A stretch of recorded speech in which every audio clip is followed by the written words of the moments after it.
कौसल्या सुप्रजा रामपूर्वा सन्ध्या प्रवर्तते उत्तिष्ठ नरशार्दूला कर्तव्यं दैवमाह्निकम् कौसल्या सुप्रजा रामपूर्वा सन्ध्या प्रवर्तते उत्तिष्ठ नरशार्दूला कर्तव्यं दैवमाह्निकम् उत्तिष्ठोत्तिष्ठ गोविन्द उत्तिष्ठ गरुडध्वज उत्तिष्ठ कमलाकान्ता त्रैलोक्यं मङ्गलं कुरु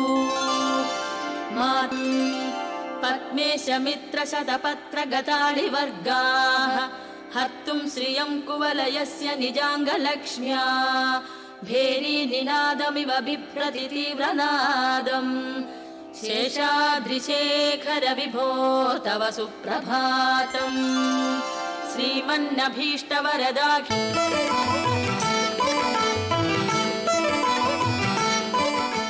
नारायणं नमस्कृत्य नरं चैव नरोत्तमं देवीं सरस्वतीं व्यासं తతో జయముదీరయేత్. దేవి భాగవతంలో ఈ శుంభనిశుంభుల యొక్క చరిత్రలో అంతర్భాగంగా చండముండాసుర సంహారాన్ని ఈరోజు మీకు మనవి చేయడానికి ప్రయత్నం చేస్తాను. అతని యొక్క సైనికుల్లో ముఖ్యమైనటువంటి వాళ్ళు ఈ చండముండులు. వీళ్ళు శుంభుని యొక్క ఆజ్ఞ మీద రణరంగానికి అమ్మవారి మీదకి దండయాత్రకు వచ్చేటప్పటికి అమ్మవారు కొంచెం దూరదృష్టి కదా, అందుకే ముందుగానే ఆ కాళికాదేవిని తన పక్కన పెట్టుకుంది. సరే వీళ్ళకి నా వరకు కావాలా, కాళికాదేవే సరిపోతుందని ఆ కాళికాదేవికి కొంచెం సంజ్ఞ చేసిందండి. చూడమ్మా వాళ్ళు ఏదో వస్తున్నారో వాళ్ళ సంగతి చూడమంది. ఉండేటప్పటికి ఈ లోపుగా వీళ్ళు రావడంతోనే వచ్చి అమ్మవారి మీదకి వచ్చేస్తున్నారు. అమ్మవారికి మీదకి వచ్చేటప్పటికి కాళిక తాను అడ్డుపడ్డటువంటిదై ఆ రాక్షసులతో యుద్ధం చేస్తూ ఆ కాళి అసలు యొక్క స్వరూపాన్ని చూపెడుతున్నదండి. నోరు తెరిచి గుర్రాలు, ఏనుగులు, రాక్షసులు ఎవరు కనపడితే వాడిని నోట్లో వేసుకొని మింగేస్తున్నదంటే ఒక భయంకరమైనటువంటి స్వరూపంలో యుద్ధంలో ఆవిడ కాళికాదేవి విజృంభించడం కనిపించిందండి. కనిపించేటప్పటికి ఈ చండముండులు ఒక చక్రాన్ని ప్రయోగించి ఆవిడ మీద ప్రయోగించడానికి ప్రయత్నించారు. శిలావర్షాన్ని ప్రయత్నించారు, శిలలు వర్షంగా కురిపించడానికి ప్రయత్నించారు. ఇదంతా ఈ కాళీదేవి చూసిందండి. చూసి వెంటనే రెండు చేతులతో, ఒక చేత్తో చెండుణ్ణి, రెండో చేత్తో ముండుణ్ణి, ఈ చండముండులిద్దరిని కూడా రెండు చేతులతో రెండు వ్యాసమహర్షి అంటాడండి, రెండు కుందేళ్లను బంధించినట్టుగా బంధించినట్టండి అమ్మవారు వాళ్ళని. బంధించినటువంటిది వెంటనే వాళ్ళ శిరస్సును ఖండించేసేసి ఆ రక్తాన్ని మొత్తం తాగేసిందండి. తాగేసేటప్పటికి ఏ సేవకులైతే ప్రధానమైనటువంటి సేవకులు ఉన్నారో ఆ చండముండాదుల యొక్క సంహారం, వాళ్ళిద్దరి యొక్క సంహారం జరిగేటప్పటికీ అప్పుడు అమ్మవారికి ఇప్పుడు మనకు చాముండ అనేటువంటి పేరు ఎందుకు వచ్చిందంటే కాళీ రూపంలో ఈ చెండుణ్ణి ముండుణ్ణి వీళ్ళిద్దరిని కూడా సంహారం చేసి ఆ రక్తాన్ని తాగటం వలన ఆ అమ్మవారికి చాముండ అనే పేరు కలిగింది అనేటువంటి విషయాన్ని కూడా మనకు దేవి భాగవతం తెలియజేస్తుందండి. అప్పుడు వాళ్ళు ఇంకిద్దరు బయలుదేరే ముందు రక్తబీజుడు అన్నట్ట, అయ్యా నేను ఎడతానండి యుద్ధానికి అన్నాడు. వాడికి కూడా కోపం ఉంది ఈ దేవతల మీద. అతను బయలుదేరి వెళ్ళాడండి. బయలుదేరి వెళ్ళేటప్పటికీ అమ్మవారు ఒక బాణంతో ఒక బాణం వేసి ఖండించేటప్పటికీ ఎన్ని రక్తం బొట్టు పడంగానే వీళ్ళందరూ రక్తబీజుల కింద, ఆ రాక్షసుల కింద మారిపోతున్నారు. మారిపోయేటప్పటికీ అప్పుడు ఆమె ఆలోచించిందండి. ఆలోచించి వెంటనే కాళీని పిలిచి, అమ్మా ఇప్పుడు నేను వాడిని సంహారం చేయాలి, నువ్వు ఒక్కసారి నీ నాలుకను పెంచి, నేను ముందు ఈ కొంతమంది చుట్టూ ఉన్నారు, వీళ్ళు వాడి రక్త బిందువుల వల్ల ఏర్పడ్డ రక్తబీజులు, ఒక్కొక్కడిని నేను సంహారం చేస్తుంటాను, ఏ ఒక్క రక్తం మళ్ళీ కింద పడకుండా నువ్వు చూడాలి అని చెప్పి కాళీకి ఆదేశం ఇచ్చింది. ఆ విధంగా చేయటం, రక్తబీజుని యొక్క రక్తం వల్ల పడ్డటువంటి రక్తబీజులు, అసలు రక్తబీజుడిని అమ్మవారు ఖండించింది. అది ఒక్క చుక్క కింద పడకుండా రక్తం కాళికాదేవి తాగేసింది. చివరికి రక్తబీజ సంహారం కూడా జరిగిందండి. జరిగిన తర్వాత అప్పుడు అమ్మవారు శుంభుని వద్దకి శంకరుని పిలిచి రాయబారిగా పంపిందండి. అమ్మవారు అన్నదిట, శంకర ఒక్కసారి నువ్వు శుంభుడి దగ్గరికి వెళ్ళి పాతాళానికి వెళ్ళి ఎందుకు మీ అన్నదమ్ములు ఇద్దరు చనిపోతారని రాయబారి చేయమంటే అప్పుడు శంకరుడు వెళ్ళి అక్కడికి ఆ అమ్మవారి యొక్క మాటను తీసి, నాయనా శుంభలారా మీరు పాతాళానికి వెళ్ళండి, లేకపోతే మీ కళ్ళతో మీరు చూశారు అనేక మంది రాక్షస సంహారం జరిగిపోయింది, రక్తబీజుడు పోయినాడు, చండు ముండు పోయినారు, ఇలా ఇంకా మీరు ఎందుకు మీ ప్రాణాలు పోగొట్టుకుంటారని ఆ పరమేశ్వరుడు వెళ్ళాడు. కానీ వాడు మాత్రం ఏం వెళ్ళలేదు. అలా శివుడిని ఆ అమ్మ రాయబారిగా పంపింది కాబట్టి ఈ సందర్భంలో ఆమెకి ఏం కలిగింది, ఒక పేరు వచ్చిందిటండి, శివదూతి అనే పేరు వచ్చిందని మనకు దేవి భాగవతం చెబుతుందండి. ఈ అమ్మవారి ఈ విధంగా పేరు పంపటం వల్ల శివదూతి అనేటువంటి పేరు కలిగిందండి. శుంభుడు నిరాకరించాడు. అయిన తర్వాత అప్పుడు బయలుదేరాడండి. శుంభుడు నిశుంభుడు ఇద్దరు బయలుదేరుతున్నారు.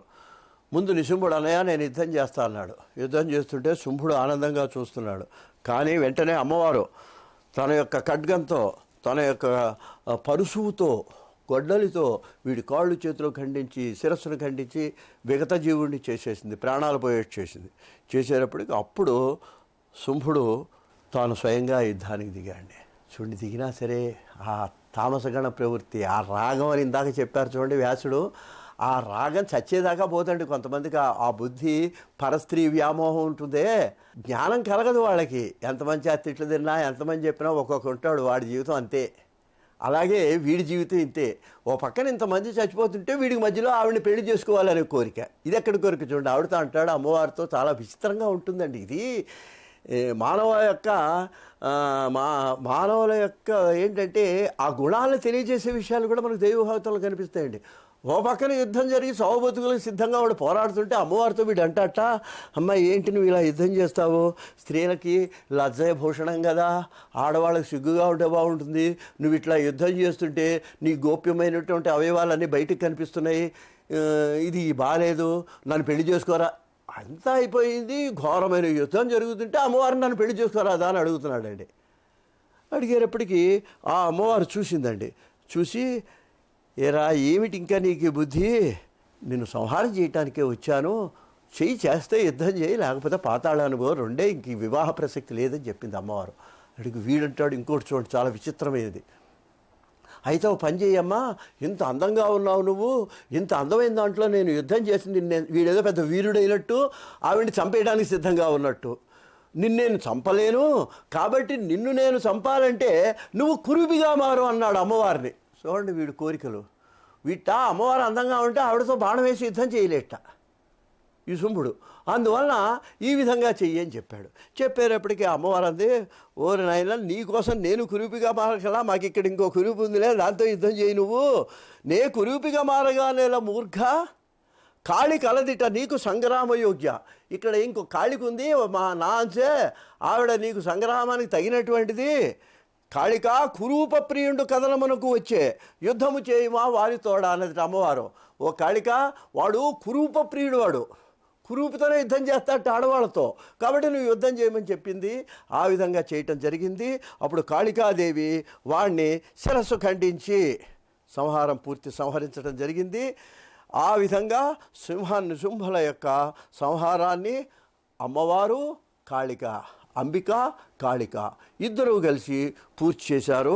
ఈ విధంగా రాక్షస సంహారం పూర్తయినట్టుగా మనకు దేవి భాగవతం చెబుతున్నది. అంతేకాదు, ఎవరైతే ఈ శుంభల యొక్క చరిత్ర వింటారో, అపుత్రో లభతేన్ పుత్రాన్, నిర్ధనంచ ధనం బహు, రోగీచ ముచ్యతే రోగాత్, సర్వాన్ కామాన్ అవాప్నుయాత్. ఇది దేవి భాగవతంలో ఫలశ్రుతి.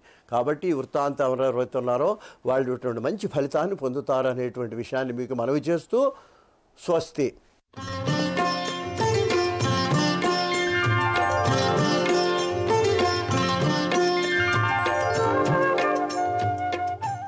నువ్వు ప్రతిరోజు చేయాల్సిందే ఈ యజ్ఞం అన్నాడు.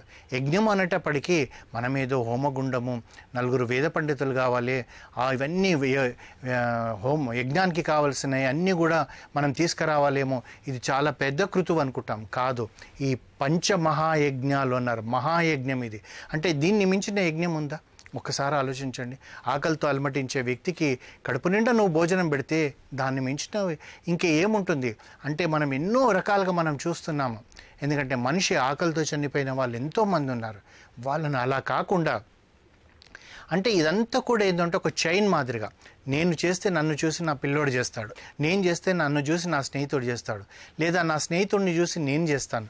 ఈ మాదిరిగా ఒకరు ఒకరు ఒకరు ఒకరు అంటే మనమందరం కూడా అనుకుంటే, చిన్న విషయం చెప్పుకోవాలంటే మనం అందరం అనుకుంటే ఒక్కొక్కరు ఒక్కొక్క పిడికి అన్నం పెడితే నీకు ఈ భారతదేశంలో ఎక్కడ యాచకుడనే కనేవాడు ఉంటాడు. అంటే దీని కొరకు కూడా ఇంకొక కథ చెప్పుకోవచ్చండి. అంటే ఇవన్నీ ప్రభుత్వాలే చేయాలా, మనమందరం చేయాలంటే ప్రభుత్వాలు చేసేది చేస్తున్నారు, మనం చేసేది చేస్తున్నాం. ఎందుకంటే ఇవి తప్పనిసరిగా చేయాలి. అంటే ఎలా అంటే ఇప్పుడు మనం ఈ మధ్యన చూస్తున్నాం, రాష్ట్ర ప్రభుత్వాలన్నీ కూడా ప్రతి దగ్గర కూడా ఇప్పుడు 5 రూపాయలకే భోజనం అని మధ్యాహ్నం 2 గంటలు పెడుతున్నారు, అన్నా క్యాంటీన్ అని పెడుతున్నారు, అమ్మ క్యాంటీన్ అని పెడుతున్నారు, ఇందిరా క్యాంటీన్ అని పెడుతున్నారు. అంటే ఒకడు 20 రూపాయలు 30 రూపాయలు పెట్టి భోజనం చేయని వాడికి కూడా ప్రభుత్వం అది చేస్తుంది. అంటే మనం ఆలోచించండి, ఆ అన్నా క్యాంటీన్ దగ్గరికి కానీ లేకుంటే 5 రూపాయల భోజనం దగ్గరికి మనం వెళ్ళి 20 రూపాయలు మనం ఇస్తే నలుగురికి భోజనం పెట్టించిన వాళ్ళం అవుతామా కాదా? ఒక్క నిమిషం ఆలోచించండి, ఎంతగా అతని కడుపు నిండుతుంది మధ్యాహ్నం. అంటే మనము వెతకితే, మనం చెయ్యాలన్న సంకల్పం వస్తే దేవుడు మనకు దారులు చూపెడతాడు. ఇక్కడే హైదరాబాద్లో మనం చూస్తున్నాం, ప్రతి కార్నర్లో కూడా 11:30 నుంచి 2:30 వరకు 5 రూపాయలకే భోజనం పెడుతున్నారు. కడుపు నిండా భోజనము, సాంబారు, కర్రీ, తర్వాత మజ్జిగతో ఇస్తున్నారు. అక్కడ నువ్వు రోజు ఒక వ్యక్తికి 5 రూపాయలు పెట్టి ఆ ప్లేట్ తీసుకుని అక్కడ అతనికి ఇచ్చి చూడండి, అతను ఏ విధంగా కడుపు నిండిపోయి సంతోషపడతాడు. అంటే మనం చెయ్యాలంటే దారులు ఉన్నాయి, కానీ మనం చెయ్యలేకపోతున్నాం. ఎందుకంటే మన లోపల మనకు తెలియకపోవడమే. తెలుసుకోవాల్సిందే. ఈ యొక్క పంచమహాయజ్ఞాలు ప్రతిరోజు మనం ఎందుకు చేయాలంటే, ఈశ్వరుడు మనకి జన్మ ఇచ్చాడు. ఆ శ్రీమన్నారాయణుడికి తిరిగి మనం ఏమిస్తాం? మనం చర్మం తీసి ఇవ్వగలుగుతామా? మన ఎముకలు తీసి ఇవ్వగలుగుతామా? లేదా మనం ఏమి ఇవ్వగలుగుతామా? ఆ పరమేశ్వరుడికి మనం ఏమి ఇవ్వలేం. అతను చెప్తున్న ప్రవర్తనలో మనం ఉండాలి, తాను చెప్తున్న సిద్ధాంతంలో మనం నడవాలి. నువ్వు అందు గురించి ఏమంటారంటే, భగవద్గీత లక్ష్య గ్రంథం అంటారు. నువ్వు ఎలాంటి లక్ష్యంతో ఉండాలనుకుంటున్నావు?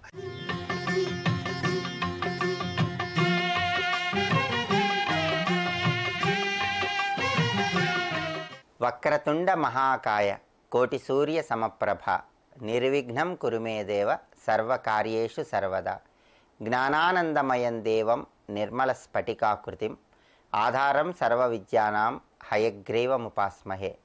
శ్రీ మహాగణాధిపతయే నమః. శ్రీమాత్రే నమః. నిత్య జీవితంలో నిరంతర ఆరాట పోరాట వ్యవస్థలో అనేక సమస్యలతో సతమతమైపోయే వాళ్ళు ప్రత్యేకమైనటువంటి మంత్రాలను జపించుకోవటం ద్వారా ఆ సమస్యల నుంచి చాలా సులభంగా బయటపడవచ్చు. మననాత్ త్రాయతే ఇది మంత్ర అన్నారు కాబట్టి, మననం చేయటం ద్వారా మనల్ని రక్షించేదే మంత్రం. కాబట్టి అనునిత్యము మీరు కార్యనిమిత్తమై బయటికి వెళ్ళినప్పుడైనా సరే ఎన్నిసార్లు భగవంతుడికి సంబంధించిన నామాలను మంత్రాలా జపించుకుంటే అంతటి విశేషమైనటువంటి శుభ ఫలితాలు కలుగుతాయి. ప్రధానంగా బాలారిష్ట దోష తీవ్రతను తగ్గింపజేసుకోవటానికి, గ్రహదోషాలను తొలగింపజేసుకోవటానికి పరమేశ్వరుడికి సంబంధించినటువంటి మంత్రాన్ని జపం చేసుకోవాలి. పరమేశ్వరుడి మంత్ర జపం చేసినట్లయితే శివానుగ్రహం ద్వారా విశేషమైనటువంటి శుభ ఫలితాలు కలుగుతాయి. శివుడు అంటే ఐశ్వర్యకారకుడు, మంగళము, శుభాన్ని కలిగింపజేసేవాడు అనర్థం. శివం అంటే శుభం అనర్థం, శివుడంటే శుభాన్ని కలిగింపజేసేవాడు.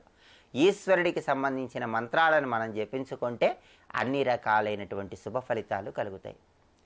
పరమేశ్వరుడి అనుగ్రహం సులభంగా పొందాలంటే స్వామివారికి సంబంధించినటువంటి పంచాక్షరి మంత్రాన్ని ప్రతి ఒక్కరూ కూడా జపించుకోవాలి. ఇది పరమేశ్వరుడికి సంబంధించిన అత్యంత శక్తివంతమైనటువంటి మంత్రం. మరి ఈ పంచాక్షరి మంత్రంలో ఉన్నటువంటి గొప్పతనం ఏంటి? పంచాక్షరి మంత్రంలో ఉన్నటువంటి శక్తి ఏంటి అంటే, పంచాక్షరి మంత్రం అంటే నా, మా, సి, వా, యా, ఈ 5 అక్షరాలు కలిపితే నమశివాయ. దీన్నే పంచాక్షరి మంత్రం అంటారు. ఈ పంచాక్షరి మంత్రంలో ఒక్కొక్క అక్షరానికి ఒక్కొక్క శక్తి ఉంది. ఆ శక్తి ఏంటంటే నాదం నకారం అన్నారు. అంటే సృష్టిలో ఉన్నటువంటి అన్ని నాదాలు, అన్ని శబ్దాలలో ఉన్నటువంటి శక్తి మొత్తం కూడా నమశివాయలో నా అనే అక్షరంలో ఉంటుంది. అందుకే మీరు నా అనే అక్షరం జపిస్తే చాలు, సృష్టిలో ఉన్నటువంటి అన్ని శబ్దాల శక్తి మొత్తం కూడా నా అనే అక్షరంలో ఉంటుంది. మంత్రం మకారం అంటే మనం అనేక మంత్రాలు జపిస్తూ ఉంటాం. మనం ఎన్ని మంత్రాలు జపించినా సరే ఆ మంత్రాల్లో ఉన్నటువంటి శక్తి మొత్తం కూడా మా అనే అక్షరంలో ఉంటుంది. అందుకే మంత్రం మకారం అన్నారు. స్తోత్రం శికారం అంటే భగవంతుడి అనుగ్రహం పొందటానికి కలియుగంలో మనం స్తోత్ర పారాయణ చేస్తూ ఉంటాం. విష్ణు సహస్రనామ స్తోత్రము, సుబ్రహ్మణ్య భుజంగ స్తోత్రము, లక్ష్మీ నృసింహ కరావలంబ స్తోత్రం, ఇలా మన సమస్యలను అనుసరించి అనేక రకాలైనటువంటి స్తోత్రాలను పారాయణ చేస్తూ ఉంటాం. స్తోత్ర పారాయణ కలియుగంలో చేస్తే తొందరగా సమస్యల నుండి బయటపడవచ్చు. కలియుగంలో నామస్మరణ ధన్యోపాయం అని ఋషులే తెలియజేశారు. అంటే కృతయుగంలో అయితే యజ్ఞయాగాదుల ద్వారా భగవంతుడిని ప్రసన్నం చేసుకోవాలి. త్రేతాయుగంలో ద్వాపర యుగంలో అయితే ప్రత్యేకమైనటువంటి పూజల ద్వారా భగవంతుడిని ప్రసన్నం చేసుకోవాలి. కానీ కలియుగంలో నామస్మరణ ధన్యోపాయం అని ఋషులే సెలవిచ్చారు. కేవలం భగవన్ నామాన్ని జపించుకుంటే చాలు. ఆ భగవంతుడి నామ జపం ద్వారా సమస్యల నుండి బయటపడవచ్చని, కలియుగంలో నామస్మరణ మించినది లేదని స్వయంగా సెలవిచ్చారు. కాబట్టి మనం అనేక రకాలైనటువంటి స్తోత్రాలతో భగవన్ నామాలు చదువుకుంటూ భగవంతుడిని ప్రసన్నం చేసుకుంటూ ఉంటాం. ఆ స్తోత్రాల్లో ఉన్నటువంటి శక్తి మొత్తం కూడా సి అనే అక్షరంలో ఉంది. నమశివాయలో ఉన్న సి అనే అక్షరంలో స్తోత్రాల శక్తి మొత్తం కూడా ఉంది. అందుకే స్తోత్రం శికారం అన్నారు. వేదం వకారం, ఇది చాలా గొప్ప విషయం. మనకు అన్నిటికీ మూలం వేదాలు. మంత్రాలన్నీ ఆవిర్భవించిన తర్వాత ఆ మంత్రాలన్నీ కూడా వేద రూపంలో నిక్షిప్తం చేశారు. మరి ఆ వేదాలు చదివినటువంటి ఫలితం, వేదాలు విన్నటువంటి ఫలితం నమశివాయలో వా అనే అక్షరాన్ని జపిస్తే కలుగుతుందని శివమహాపురాణం తెలియజేస్తుంది. అందుకే వేదం వకారం. యజ్ఞం యకారం అన్నారు. అంటే ఎప్పుడైనా సరే మనం భగవంతుడి అనుగ్రహాన్ని సులభంగా పొందాలంటే యజ్ఞయాగాదులు చేయాలి. దానికి కారణం ఏంటంటే యజ్ఞయాగాదులు చేసినప్పుడు ఆ యజ్ఞయాగాదుల్లో మనం హవనం వేస్తాం, అంటే పూర్ణాహుతి కూడా సమర్పిస్తాం. యజ్ఞం చివరి భాగంలో హోమం చేసినప్పుడు హోమం చివరిలో పూర్ణాహుతి సమర్పిస్తాం. ఆ పూర్ణాహుతిని అగ్నిదేవుడు తీసుకుంటాడు. అగ్నిదేవుడు తీసుకొని అగ్నిదేవుడు దాన్ని దేవతలందరికీ కూడా అందింపజేస్తాడు. మనం సమర్పించినటువంటి ఆ హోమ ద్రవ్యాలు, హవనము, పూర్ణాహుతి అగ్నిదేవుడు స్వీకరించి వాటన్నిటినీ కూడా దేవతలందరికీ ఆయనే మన తరపున సమర్పిస్తాడు. అందుకే స్వాహ అంటూ అన్నీ సమర్పిస్తాం. అగ్నిదేవుడి భార్య స్వాహాదేవి, స్వాహాశక్తి ద్వారా అగ్నిదేవుడు దేవతలందరికీ వాటిని సమర్పించి ఆ దేవతలకు మన కోరికలు విన్నవించేవాడు అగ్నిదేవుడు. అప్పుడు దేవతలందరూ మన కోరిక నెరవేరుస్తారు. అందుకే యజ్ఞయాగాదులకు విశేషమైన శక్తి ఉంటుంది. సమస్యలు తీవ్రంగా ఉన్నప్పుడు యజ్ఞాలు చేసినా హోమాలు చేసినా అగ్నిదేవుడి ద్వారా దేవతలకు మన సమస్యలు చేరి తొందరగా సమస్యల నుండి బయటపడతాం. మరి అలాంటి యజ్ఞయాగాదులన్నీ చేసినటువంటి శక్తి మొత్తం కూడా యజ్ఞం యకారం అంటుంది శివమహాపురాణం. యా అనే అక్షరాన్ని జపిస్తే కలుగుతుంది. అందుకే నాదం నకారం, మంత్రం మకారం, స్తోత్రం శికారం, వేదం వకారం, యజ్ఞం యకారం. ఈ మొత్తం కూడా నమశివాయ అనేటటువంటి ఈ 5 అక్షరాల్లో ఉంది. ఈ అద్భుతమైనటువంటి పంచాక్షరి మంత్రంలో ఉంది. అందుకే ఎవరైనా సరే శివానుగ్రహం కలిగి సకల శుభాలు కలగాలంటే నమశివాయ అనే ఈ పంచాక్షరి మంత్రాన్ని జపించాలి. దీనికి ప్రాణం చేరిస్తే అది షడక్షర మంత్రం అవుతుంది. నమశివాయ అంటే 5 అక్షరాలు, ఓంకారం చేరిస్తే 6వ అక్షరం, అప్పుడు అది షడక్షర మంత్రం అవుతుంది. అది కూడా అత్యంత శక్తివంతమే. ఓం నమశివాయ లేదా నమశివాయ ఓం. ఓం నమశివాయ అంటే మనకి మోక్షం కలగటానికి ఎక్కువ అవకాశం ఉంది. నమశివాయ ఓం అని జపిస్తే ధనయోగం కలగటానికి, ధనపరమైనటువంటి ఇహలోక ప్రయోజనం కలుగుతుంది. అందుకే మీరు పంచాక్షరి మంత్రాన్ని ఎలా జపిస్తున్నారో చూసుకోండి. ఓం నమశివాయ అంటే మోక్షం వైపు అడుగులేస్తాం. నమశివాయ ఓం అంటే ఇహలోకంలో సుఖాలు, ఆర్థిక పురోభివృద్ధి, ఇవన్నీ ఐశ్వర్య ప్రాప్తి. శివుడు ఐశ్వర్యేశ్వరుడు కదా, ఆ ఐశ్వర్యాన్ని అనుగ్రహింపజేస్తాడు. అలా శివ పంచాక్షరి మంత్రాన్ని జపించుకోవాలి. ఓంకారం చేర్చి షడక్షర మంత్రంగా జపించాలి. అలాగే నమశివాయ అంటే ఇంకొక అద్భుతమైనటువంటి తత్వం కూడా ఉంది. నమ అంటే జీవుడు, మనలో ఉన్నటువంటి ఆత్మ. శివ అంటే పరమాత్మ, ఈశ్వరుడు. అయ అంటే ఈ జీవుడు ఈశ్వరుడితో కలిసిపోవటం అని అర్థం. అదే నమశివాయలో ఉన్నటువంటి అంతరార్థం. నమశివాయ అంటే నమ శివ అయ, ఈ మొత్తం కలిస్తే నమశివాయ. నమ అంటే జీవుడు, శివ అంటే ఈశ్వరుడు, అయ అంటే ఈ జీవుడు ఈశ్వరుడితో కలవటం అని అర్థం. అదే నమశివాయ మంత్రం. అందుకే నమశివాయ అనే పంచాక్షరి మంత్ర జపం చేస్తే శివానుగ్రహం ద్వారా విశేషమైనటువంటి శుభ ఫలితాలు కలుగుతాయి, సకల శుభాలు కూడా కలుగుతాయి. శివానుగ్రహానికి ప్రతి ఒక్కరూ సులభంగా పాత్రలు కావచ్చు. అలాగే ప్రత్యేకంగా జాతక చక్రంలో నవగ్రహ దోషాలు ఉన్న వాళ్ళు ఎవరైనా సరే నవగ్రహ దోషాల నుంచి సులభంగా బయటపడాలంటే పరమేశ్వరుడికి సంబంధించిన ఇంకొక మంత్రం ఉంది, అత్యంత శక్తివంతమైన మంత్రం. ఆ మంత్రం ఏంటంటే ఓం నమో భగవతే రుద్రాయ. ఇది అద్భుతమైన మంత్రం, రుద్ర మంత్రం. పరమేశ్వరుడికి 8 రూపాలు ఉన్నాయి.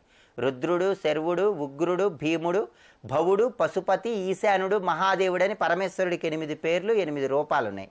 వాటిల్లో రుద్ర రూపానికి సంబంధించిన మంత్రం చదవాలి. అప్పుడు గ్రహదోషాలు, గ్రహాల అతి ప్రతికూలత తగ్గిపోతుంది.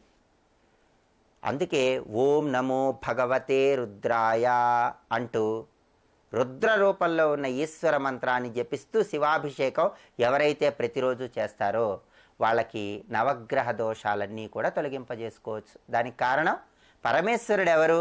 గ్రహ నక్షత్ర మాలికాధరుడు. ఆయన గ్రహాలను నక్షత్రాలను ఒక మాలలాగా మెళ్ళో వేసుకున్నాడు పరమేశ్వరుడు. అందుకే ఆయన్ని గ్రహ నక్షత్ర మాలికాధరుడు అన్నారు. గ్రహ నక్షత్ర మాలికాధరుడు కాబట్టి గ్రహ దోషాలు, నవగ్రహ దోషాలు పోవాలంటే, జాతక చక్రంలో ఉన్నటువంటి దోషాలు పోవాలంటే, జ్యోతిష శాస్త్రపరమైన దోషాలన్నీ తొలగింపజేసుకోవాలంటే ఓం నమో భగవతే రుద్రాయ ఈ మంత్రం ప్రతిరోజు కూడా వీలైనన్ని సార్లు జపించండి. సోమవారం ఈ మంత్ర జపం చేస్తూ శివాభిషేకం చేయండి. విశేషంగా శివానుగ్రహం ద్వారా గ్రహదోషాలన్నీ తొలగిపోతాయి.